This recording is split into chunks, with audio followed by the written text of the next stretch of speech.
Hello everyone, welcome back to my YouTube channel.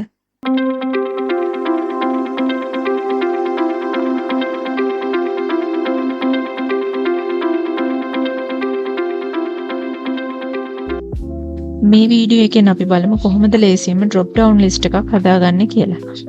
මුලින්ම ඔයා කරන්න ඕනේ ඔයාට drop down list එක ලබා ගන්න අවශ්‍ය cell එක select කරන්න ඕන. ඊට පස්සේ ඔයාට මෙන්න මෙතන පේන්න තියෙනවා data කියලා tab එකක්. මේ tab එක click කරන්න. ඊට පස්සේ ඔයාට මෙන්න මෙතන පේන්න තියෙනවා data validation කියලා option එකක්. එතන තියෙන arrow එක click කරාම ඔයාට තව option තුනක් හම්බ වෙනවා. එතනිනුත් ඔයා තෝරන්න ඕනේ data validation කියන එක.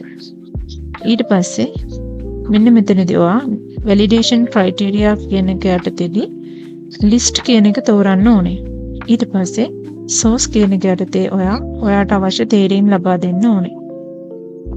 මේ වෙලාවේදී ඔයා තේරීම් කමා දාලා වෙන් කරලා තමයි ලබා දෙන්න ඕනේ.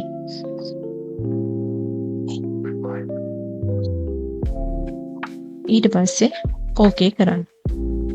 දැන් ඔයාලට බලා ගන්න පුළුවන් මෙන්න මෙතන පුංචි ඊහිසක් පේන්න තියෙනවා. මේ ඊහිස මත ක්ලික් කරාම ඔයා ලබා දුන්න තේරීම් බලා ගන්න පුළුවන්. ඉතින් ඔයාලට මේ වෙලාවේ මේ දෙකෙන් ඕනම එකක් තෝරන්න පුළුවන්.